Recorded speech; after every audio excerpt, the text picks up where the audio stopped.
Deputy Speaker. Deputy Speaker, I recently met with Justine, the mother of Abby, who was a bright, adventurous 10-year-old from Tasmania who was diagnosed with glioblastoma, a highly aggressive brain tumour.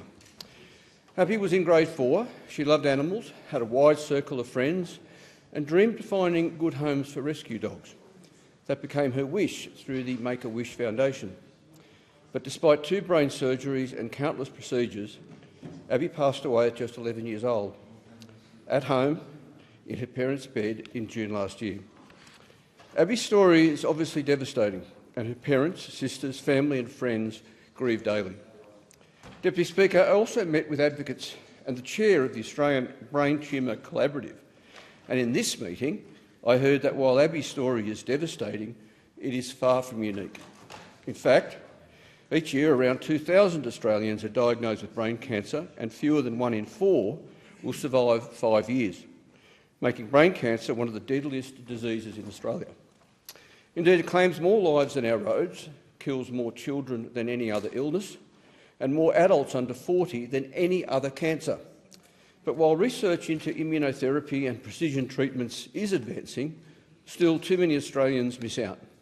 Unfathomably, brain cancer receives less than 5% of total cancer research funding and consistently misses out on adequate federal funding for dedicated brain tumour nurse specialists nationally. Perhaps this is because the burden of the disease is not well understood and the marked level of disability associated with these tumours flies under the radar. Well, it hasn't flown under my radar, thanks to the passionate efforts of Janine and other advocates, and the fact that in regional areas like Tasmania the burden is even heavier. For instance, families are often forced to travel interstate for care or clinical trials. Many navigate fragmented systems, disconnected records and inconsistent financial support. They fight battles on every front, whilst always being aware of how precious each remaining day with their loved ones is. Deputy Speaker, brain cancer may be rare, but its impact is not. So we should honour those like Abby and her family. And to that end, I implore all parliamentarians to attend the annual Brain Tumour Alliance event, Head to the Hill, here on the launch of Parliament on 28 October, and to meet with those people directly impacted. In closing, I call on the government to increase brain cancer research funding and to commit to sustainable investment in this sector.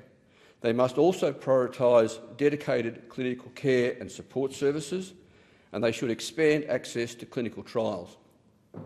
Because thousands of families, like Abby's, are relying on the government to do better. We must not let them down. Thank you, Deputy Speaker.